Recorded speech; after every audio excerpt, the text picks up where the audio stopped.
උතුම් වූ බුදු සරණයි සෑම සියලු දෙනාටම. ඉතින් අද ඔයාලට මේ පේන්නේ උදෑසන අප මහා ගෞතම බුදු පියාණන් වහන්සේගේ ශ්‍රී පාද පද්මයට උතුම් වූ ශ්‍රද්ධාවෙන් නෙලාගත්තා වූ දෑ සමන්මල් පූජාවක් පූජා කරලා තියෙන ආකාරය. ඒ වගේම මේ තියෙන්නේ අපේ සම්මා සම්බුදුරජාණන් වහන්සේට පූජා කරලා තියෙන එළවරාමල් පූජාවක් සහ බෙහෙත් අමු ඖෂධ පූජාවක්. මේ ඔයාලා දැකලා ඇති මේ තියෙන්නේ කළුනික. ඉතින් ඒ වගේම අපගේ සීවලී මහරහතන් වහන්සේටත් මෙන්න මේ විදිහට සුවඳ පැන් සුවඳ මල් සුවඳවත් විදිහට මම මුලින්ම මම විසින්ම හදාගන්න දුම් කුඩුවකින් සුවඳ දුම් අල්ලලා තමයි මේ පුද පූජා මේ ආකාරයට පවත්වන්නේ. ඒ වගේම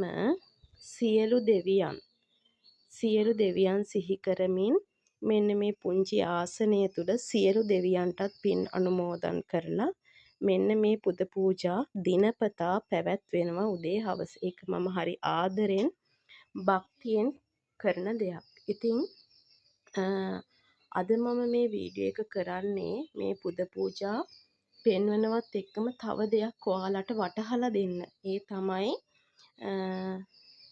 අපි බුදුරජාණන් වහන්සේට පහන තියනකොට මම නම් සෑම ගාථාවක්ම කියද්දි තේරුම කියනවා. ඉතින් අද මම හිතුවා මල් පූජා කරන ගාථාව කියලා තේරුම කියන්න. ඒක යම් කිසි හේතුවක් හින්දා. මං ඊට පස්සේ ඔයාලට හේතුව කියන්නම්. වර්ණ ගන්ධ ගුණෝපේතං ඒතං කුසුමතං තොසින් පූජයාමි මුනින්දස්ස සිරී පාද සරෝරුවේ මනා වර්ණයෙන් හා සුගන්ධයෙන් යුත් මේ මල් සමූහය මුනින්ද්‍රයාණන් වහන්සේගේ ශ්‍රී පාද පද්මයට පූජා කරමි. පූජා වේවා. පූජා කරමි. පූජා වේවා. පූජේමි බුද්ධං කුසුමේන නේන පුඤ්ඤේන මේතේන ලභාමි මොක්ඛං උප්පම්මිලායාති යතායි ධම්මේ කායෝ තථායාති විනාශ භාවන්. මේ මල් මම බුදුරජාණන් වහන්සේට පූජා කරමි. පූජා වේවා.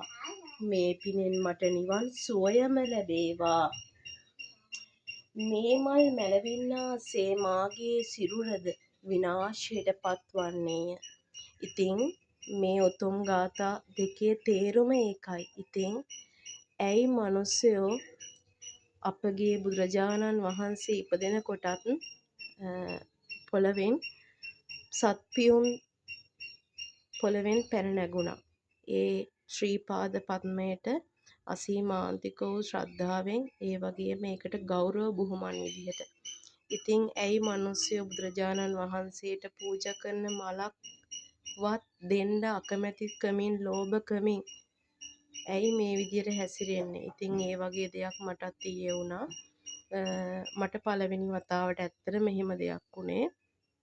මම ඉතින් ඒ වෙලාවේ කල්පනා කරා ඇයි මේ මිනිස්සු පූජා කරන මලකටත් ලෝභ වෙලා මේ මැලවිලා යන මලකටත් ලෝභ කරන්න කියලා. ඉතින් එහෙම මිනිස්සුත් එක්ක තමයි අපි මේ ජීවිතේ ගෙනියන්නේ. ඇත්තටම අටපෙතියා මලක් කියන්නේ ඒක කාලෙකට තිබිලා ඒවා කාලෙකට හොඳටම නැති වෙලා යන මලක්. ඉතින් ඒ වගේ මල් නෙල්නකොට ඇත්තටම පාරේ තිබුණ මල් වගේක් තමයි මොකද ඔයාලා දන්නවා මම දිගින් දිගටම මගේ බුදුරජාණන් වහන්සේට මල් ගොඩාක් මම පූජා කරනවා හරි ආසාවෙන්. ඒ වගේම මම පූජා කරන මලක් ගානේ දෙන හැම කෙනෙකුටම මම ඒ පින් අනුමෝදන් කරනවා දිනපතාම. ඉතින් ඒ වගේ ඊයේ දිනේ මම මල් නෙලන්න යනකොට මම යනවනේ දිගටම. ඉතින් ඒ වගේ ඉතින් යම් කෙනෙක් ඒ වගේ අටපෙතිය මලක් වෙනුවෙන් ගොඩාක් දෝෂාරෝපණ කරා. නමුත් මම මගේ හිස පහත් කරලා හා කියලා කිව්වා විතරයි. ඒ කියන්නේ ආයෙ මම මල් නෙලන්න එන්නේ නැහැ කියලා. ඒවා පාරේ තිබුණ මල්. ඉතින් මම කල්පනා කරේ ඇයි මිනිස්සු වයසට යන්න යන්න තවත් තණ්හාව ආශාව මේ විදිහට පොදි බැඳගන්නේ. ඉතින් මම නම් මගේ ගෙදර හදන මලක් ගානේ මම හදන්නේ මගේ සම්මා සම්බුදුරජාණන් වහන්සේට මගේ හදන මල් ගහේ පළවෙනි මල පූජා කරනවා යන අභිප්‍රායෙන් තමයි මම මගේ ගෙදර හැම මලක් වගේම හදන්නේ. ඒ වගේම තව කාට හරි ඒ පින් අනුමෝදන් කරගන්න පුළුවන් විදියට මල් නෙලා ගන්න තමයි මං නම් මල් හදන්නේ. ඒ වගේම මට පුළුවන් හැම අවස්ථාවක මල් ගොඩක් මම මේ වරාමල් පූජාව වල දකිනවා මම කලිනුත් කරලා තියෙනවා. මම මේ වරාමල් සෑහෙන්න උරයක් විතර කඩාන එනවා. ඉතින් ඒ කඩාගෙන එන ගෙදර සීයා මාර හොඳයි. ඉතින් එහෙම මිනිස්සුත් අපි අතරේ ඉන්නවා. ඉතින් එයා මට මල් කඩන්න කෙක්කක් පවා හදලා දීලා මල් ටික කඩලා උරේකට කඩලා දෙනවා. මේ උතුම් මල් වල පූජාවේ පින් හැමදාම මං අනුමෝදන් කරනවා. ඒ කෙනාගෙත් ඒ සීයාගෙත් හිසේ සිට දෙපාර්ශ්වය දක්වා සියලුම රෝග දෝෂ රෝග පීඩා සුවපත් වෙන්න කියලා මං මේ මල් පූජා කරන ගානේ මතක් කරනවා. ඉතින් එහෙම පින් කරගන්න ආස මිනිස්සුත් ඉන්නවා. ඉතින් මං ඒ වගේ වරාමල් උරයක් කඩාගෙන ආපුහම මම ගොඩාක් අයට මම එනකොට මග දිගට මං ඒ මල් පූජා කරන්නත් බෙදාගෙන තමයි එන්නේ. මොකද මම කරන පින තවත් අයට අනුමෝදන් කරගන්න ඕන නිසා. ඉතින් ඔයාලත් කවදාවත් අපි සසරේ ගෙනියන්නේ මේ පින් ටික විතරයි නේද?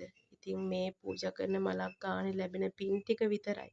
අපිට පුළුවන් පොඩි දෙයකින් හරි අපි පිනක් කරගන්නයි බලන්න ඕනේ. එහෙම නැතුව හැම දෙයකටම ආශා පොදි බැඳගෙන මේ ජීවිතය ගෙනියන්න නෙමෙයි. ඉතින් මට ඊයේ හරියට කලකිරීමක් ඇති වුණා. මිනිස්සුયો මේ මැලවෙන මලටත් මෙච්චර ආස වෙනවද කියලා. ඉතින්